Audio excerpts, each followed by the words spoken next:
Just when we thought the controversy over 30th anniversary was done and over with and players had moved on, it looks like some of the artists from Magic the Gathering who still own the copyrights to their card likenesses, well, they haven't been paid, and they're not happy about it.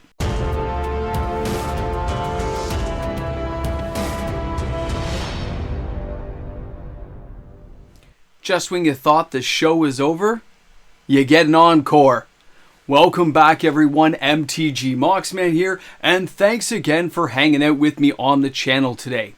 Now before we start today's video, we are only 680 subscribers away from getting to 20,000 subscribers. If you enjoyed today's content, don't forget to like and subscribe. Turn on your notification bell. We upload content every single day of the week and look forward to seeing your comments in the comment section. And of course, celebrating the 20,000 subscriber party as soon as we reach that goal.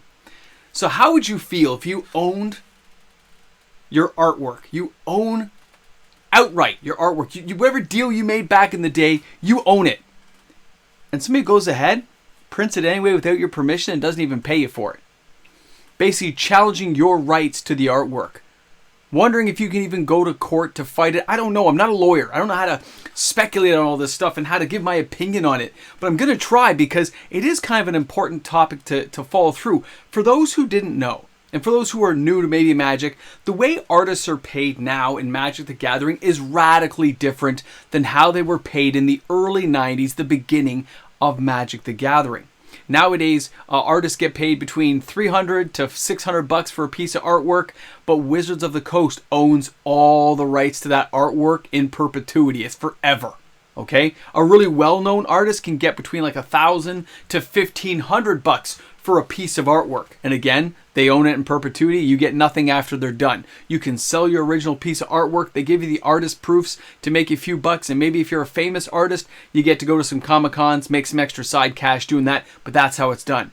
But not how it was done back in the day. See, artwork back in the day, early days of Magic, they weren't sure how popular the game was going to be. They kind of paid artists really small amounts, okay? But then they also said, hey, for every card we print, we're going to pay you a little tiny sum of money. Every card you print.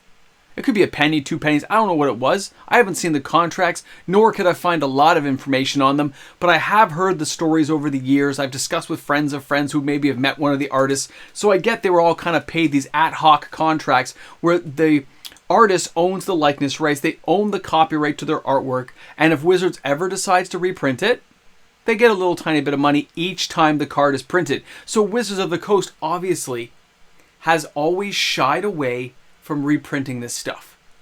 They just said, let's not do it, okay? But then when this 30th anniversary came around, the trip down to the depths of you-know-where that everyone hates and is angry with, and they're angry with the price, not the product. When you look at that, and as it was created and done, it looks like Wizards didn't get permission for a lot of this stuff or just kind of did it thinking people wouldn't care. And some of these artists really care. Now that's what I mean. Let me show you this here.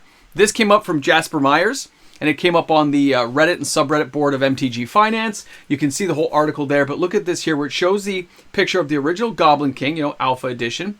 Then you see the 30th anniversary. It makes me sick just showing it to you, as you guys know how I feel about that. You can see under the illustration stuff on the left or right of your screen, depending on how you're looking, it shows a little C, a little copyright, okay, Jasper Myers. Then you look over the new one, and it just has a little arrow showing Jasper Myers, and then it shows the other side saying Wizards of the Coast. So basically they're saying, we're not saying you have a copyright to this, we're not acknowledging you at all, we're just going to say that this is ours. And here's the post that he put up. And it says, I have a public announcement to make concerning the 30th edition release of Magic the Gathering. Yes, I reached out to WOTC. No, I did not get a response. Every Magic the Gathering artist who did not sell their rights needs to be aware of this. So think about that. I guess it finally got to his attention. Maybe he was a busy guy. Maybe things have been going on. Or maybe he's been waiting this long to get a response before going public with the complaint. Which of course is gonna make a lot of players angry in the old school sections because we're already angry about this stuff anyway. It's gonna get new people who are artists who think you should be recognized and paid for your work based on the contract you signed. Wizards should pay them. If that's the contract, pay the man. Pay any artist whose work you reprint. And there's a reason why we don't see a lot of this artwork reprinted, because back in the day, I think it was somewhere in the mid to late 90s, Wizards kind of reached out to all the old artists after they did the collector edition series of cards, right? And they said, hey, look, we just want to own these outright. We don't want to worry about it. We're going to pay you a lump sum. And if you don't take our deal, yes, you'll own the original rights to your stuff, but we're probably not going to hire you again as an artist. So some signed it away, some didn't. Some got rehired, some didn't. It all varied depending on the situation. And if I recall, Jesper Myers there, he also was kind of like the art designer for stuff in the early Magic days. Like he did like stuff like Arabian Nights. He did some of the older sets. I think some of the newer ones that came up as well, up to like Ice Age, 9th editions type stuff. He was involved in a lot of this stuff up to like 2005, is what I think I recall reading. It's interesting to think that this is where it's come around. That just when you think 30th anniversary, it's just going to kind of be a black blot that nobody really wants to talk about. When they do, they have a real visceral reaction to it. Now we get this. It's like it's purposely stirring up the hornet's nest all over again, and I kind of love it. I kind of like the idea that Wizards is still getting slapped around a little bit by the players, saying we're not going to spend our money on this, and now we find out you didn't even pay the artist properly, or at least apparently didn't pay the artist. I don't know how it all works out. We don't know what's happening behind the scenes. We don't know which artists own their likeness rights and which didn't. We don't have like a big list to go at, but I can just imagine if it's even 10% or 5% of the artists and they didn't get paid, and those artists maybe didn't become famous elsewhere in the world, and this is kind of how they make a living. A lot of these artists, including people like Liz Danforth and stuff, they have Patreons, they have ways of contacting their artists. And look, I mean, come on, she created Siltavi Excavations. You know, gotta give her props up for that one. But you reach out to these people, they've got little Patrons, little bits of boards, they do little artwork signings, and that's how they kind of make a supplementary income in their older age now, because it's been 20-something years. If they're in their 40s and stuff when they did this, they're in their 50s and 60s, you can understand that money can be a little bit tight. So not paying an artist for work that you signed a contract on. Wizards signed the deals. Hasbro bought the company, which means those deals were still in effect. They didn't get resolved or anything. They kind of just got lumped in when you bought Wizards of the Coast. And now you got to deal with it. I don't know. I don't know how it's going to go. I don't know how it's going to pan out. But I know that bringing up 30th anniversary is only going to kind of anger players.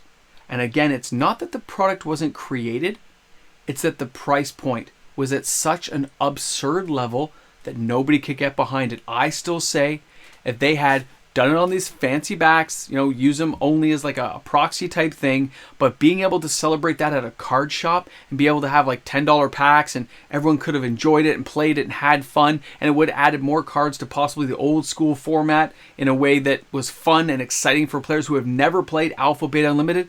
I just think there was an opportunity lost by Wizards by pricing it as ridiculously as they did, and they deserve to get slapped. And now this is like a double slap, a small side-handed slap that will really anger some players. Others will ignore this and not really care about it, and maybe this is just something that doesn't interest people. But for me, I find it just kind of, it's one of those things you have to pay attention to, because so many things are unfair in life that if you don't stick up for people who actually have these rights and own these cards, you know, they can get trampled on just like anybody else in the world.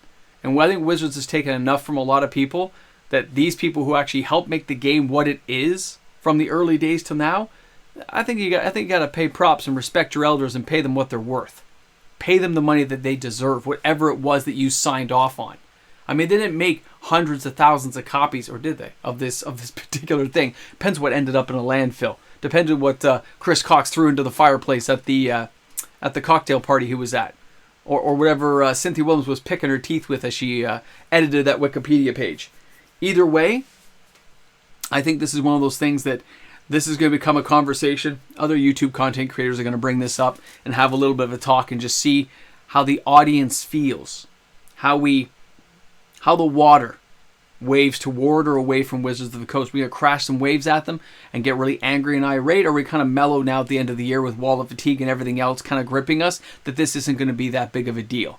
It may not be the biggest deal, but even things that are small pieces of news need to be brought to people's attention just so they are aware of what goes on in the world, and so they're aware of Magic the Gathering items of interest and information and news that come along. Either way, I find it cool. So thanks a lot for tuning in. Thanks for hanging out here on the channel.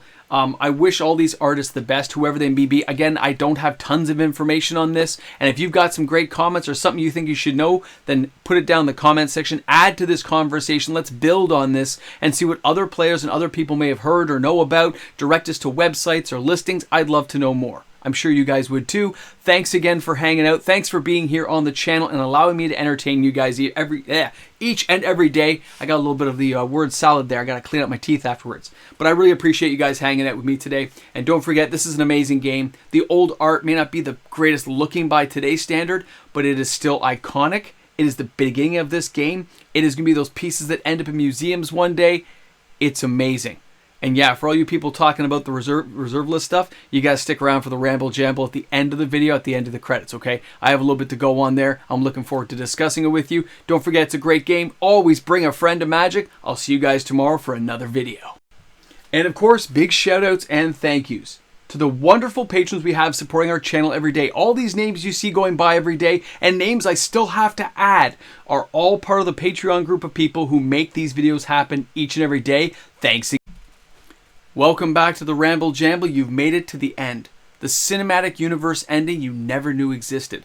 And yes, this is my really beat up thermos because I'm coming back from a Thanksgiving Day, family thing. This is really late at night, but I wanted to get a lot of this information out there and share with you guys a little bit of information. Let me just take a swig. And yes, it's just watered down coffee this late.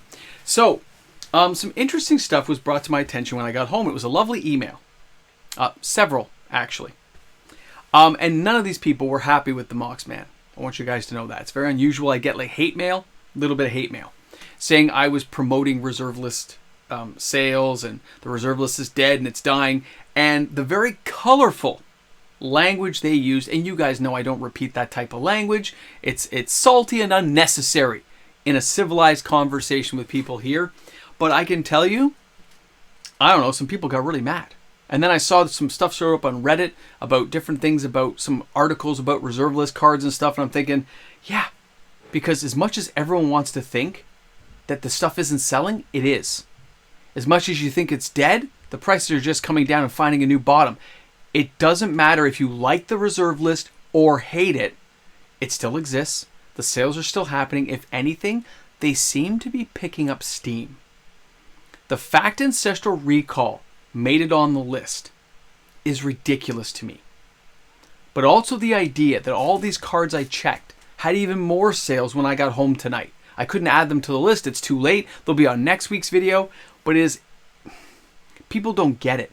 Just because you hear somebody saying the reserve list sales are dead, nothing's going on, doesn't mean that's true. Because you hear a vocal minority of people saying it should be extinct and abolished, doesn't mean it's extinct and abolished. It just means prices are falling. And then the best part is, people say reserve list sales prices are too high. And then when the prices do fall, oh no, the reserve list is collapsing. Nobody should be buying these cards, man. They're worthless. So you're if you do and you're if you don't, like no matter what, there's always going to be a complaint about something. If you love a certain card and you've never had the chance to buy it and it's cheap now and you want to buy it, I say go ahead and buy it if you have the money. If you think things aren't working out the way you want because you lost a lot of money on the reserve list, well, why'd you buy the cards? Did you buy them hoping to flip them? Did you buy them because you love them? Some people collect this stuff just because they collect it. Other people collect it hoping to flip it. And yeah, it's a bad time right now. It may take years to recover. It may never recover. Remember, cardboard can be worth zero. It's just used for picking your teeth after dinner in some cases. I'm saying you never know what's going to happen. You're taking risks no matter what you do in life. Plan it out. Be safe. Build a base. And then spread your wealth out from there, doing what you want with things you enjoy. Like people who buy Warhammer 40k models, people who collect old G.I. Joe and Transformer figures like myself. Whatever your hobby may be, if it's a hobby and you enjoy it, keep doing it. If the reserve list prices are falling to a point you find acceptable, go ahead and buy it. It doesn't matter if somebody hates me. I don't hate you. You can tell me all kinds of bad things and wish I was meh and think Mini Mox is a meh. It doesn't matter. I understand you're upset and unhappy. I'm not mad at you. I don't get mad that way. It doesn't work that way for the Mox Man.